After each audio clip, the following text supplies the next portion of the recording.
இந்த திருப்புகழ் ஸ்தலங்கள் பார்க்குறோம். அந்த வரிசையில் இன்றைக்கி நம்ம வந்து வட திருமுல்லை வாயிலில் இருக்கக்கூடிய மாசிலாமணீஸ்வரர், நிர்மலமணீஸ்வரர், இந்த கதை என்ன, இந்த ஆலயத்தினுடைய ஸ்தல வரலாறு என்ன அப்படின்னு பார்த்தோம். ஆனால் பல ஆண்டுகளுக்கு முன்னாடி வந்து இந்த இடம் வந்து ஒரு பெரிய அடர்ந்த காடாக இருந்தது. இந்த இடத்துல வந்து தொண்டைமான் மன்னன் வந்து ஆண்டு கொண்டு வந்தார். இந்த மன்னன் வந்து 2 அசுரர்கள் இந்த இடத்துல இருந்து மன்னனை வந்து ஆட்சி புரியாமல் ரொம்ப துன்புறுத்திட்டு வந்தாங்க. ஸோ மன்னன் வந்து இந்த அசுரர்களை வந்து வதம் பண்ணுவதற்காக போகிறார். போயிட்டு இவரால் முடியலை, திரும்பி வந்துடுறார் மன்னன். வரும்பொழுது அந்த பட்டத்து யானை வந்து நடந்து வரும்பொழுது அதோடைய காலில் வந்து அந்த முல்லை செடி வந்து சுற்றிக்கிறது.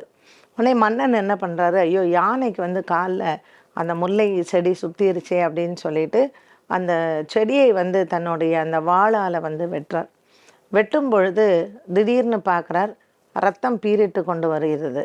உடனே பயந்து போய் என்ன அப்படின்னு சொல்லி பார்க்கும் பொழுது அந்த இடத்துல ஒரு சிவலிங்கம் இருக்குது. ஐயையோ சிவலிங்கம் இருக்கே, நம்ம வந்து பாவம் பண்ணிட்டோமேனு தன்னுடைய உயிரை வந்து மாய்த்து கொள்வதற்கு அந்த அருவாளால் அந்த தொண்டைமான் மன்னன் வந்து தன்னை மாய்த்து கொள்ள போகிறார். அப்பொழுது சிவபெருமான் அவர் முன்னாடி தோன்றி, நீ கவலைப்படாத, நீ எந்த தவறும் செய்யவில்லை, அதனால் நீ கவலைப்படாமல் இரு அப்படின்னு சொல்லிட்டு தன்னுடைய அந்த நந்தி தேவரை அனுப்பி அந்த 2 அசுரர்களையும் வதம் பண்ணுவதற்கு மன்னனுக்கு உறுதுணையாக நந்தி தேவரை அனுப்புகிறார். மன்னனும் அந்த 2 அசுரர்களையும் வென்று அந்த கோவில் சிவபெருமானுக்காக இந்த கோவிலை வந்து இந்த மன்னன் கட்டினது தான்.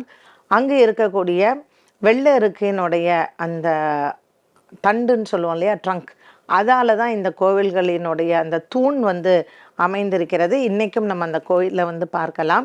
சிவபெருமானுக்கு வந்து அந்த அருவாளால் பட்ட அந்த தழும்பு வந்து இந்த ஆலயத்தில் நம்ம பார்க்கலாம்.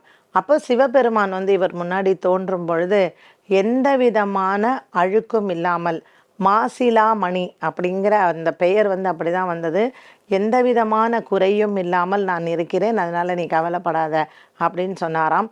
அதனால் இவருக்கு மாசிலாமணி அப்படிங்கிற திருநாமம் வந்து வந்தது. அவர் வந்து தொண்டைமானுக்காக அம்பாளை கூட விட்டுட்டாராம், தனியாக ஓடி வந்தாராம். அதற்கு பின்னாடி அம்பாள் வந்து கூட வந்து அருள் பாலிச்சிருக்காங்க. இங்கே வந்து அம்பாளினுடைய பெயர் வந்து கொடி இடையாள் அப்படிங்கிற ஒரு திருநாமம் தான். ஸோ அந்த இடை வந்து அவ்வளோ அழகாக கொடி மாதிரியே இருக்கக்கூடிய இடை அம்பாளுக்கு. வெள்ளிக்கிழமை வரக்கூடிய பௌர்ணமி தினத்தில் இந்த அம்பாளை தரிசனம் செய்தால் நமக்கு முக்தி கிடைக்கும் அப்படிங்கிறது இங்கே இருக்கக்கூடிய பக்தர்களினுடைய ஒரு நம்பிக்கை. இந்த ஈசனினுடைய அந்த திருமேனி வந்து அவருக்கு தலையில் வெட்டுப்பட்டதுனால அவருக்கு எப்பவும் குளிர்ச்சியாக இருக்கணும்னு சொல்லிட்டு எப்பொழுதுமே சந்தன காப்பில் தான் இருக்கார் இங்கே ஈசன். சித்திரை மாதத்தில் சதயம் நட்சத்திரத்தன்று மட்டும் அந்த 2 நாட்கள் அவருக்கு வந்து அந்த சந்தன காப்பு இல்லாமல் அவருடைய திருமேனியை நாம் தரிசனம் செய்யலாம்.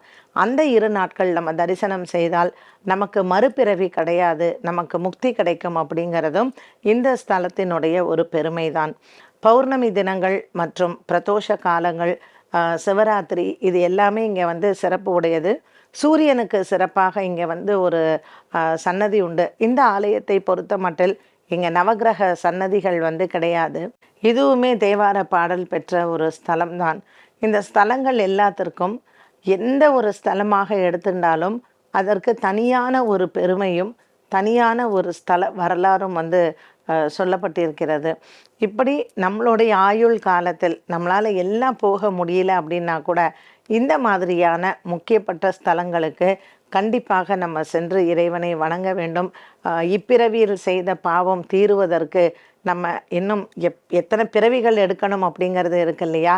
எந்த பிறவியும் நமக்கு இல்லாது நம்மளுடைய இறப்பிற்கு பிறகு நம்ம கண்டிப்பாக சிவலோக பிராப்தி கிடைக்கணும் அப்படிங்கிறதுக்கு இந்த ஸ்தலம் வந்து உண்மையிலேயே ஒரு முக்கியமான ஸ்தலம் என்று சொல்லலாம். முக்தி தரக்கூடிய ஒரு ஸ்தலமாக விளங்குகிறது வட திருமுல்லை வாயிலில் இருக்கக்கூடிய மாசிலாமணீஸ்வரர். இந்த ஆலயத்திற்கு எப்போ முடிஞ்சதோ நீங்களும் சென்று நம்மளுடைய வாழ்நாளில் செய்த பாபத்தை தீர்த்து கொள்ளலாம். ஸ்ரீ சங்கரா டிவி ஏற்பாடு செய்யும் கிரகச்சாரம் மக்கள் சந்திப்பு. சனி பகவானின் தாக்கம் மற்றும் சனி பெயர்ச்சி குறித்த உங்கள் சந்தேகங்களுக்கு விடை அளிக்கிறார் திருக்கோவிலூர் ஹரிபிரசாத் சர்மா அவர்கள்.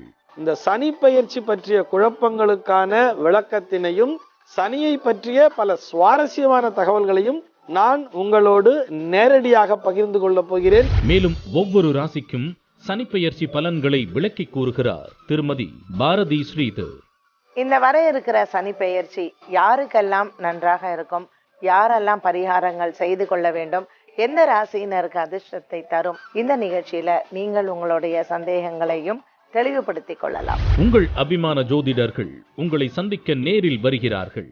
கிரகச்சாரம் மக்கள் சந்திப்பு ஜனவரி 14 போகி அன்று காலை 10 மணிக்கு. இடம் வாணிமகால், டி நகர். அனைவரும் வருக, தெளிவு பெறுக. அனுமதி இலவசம்.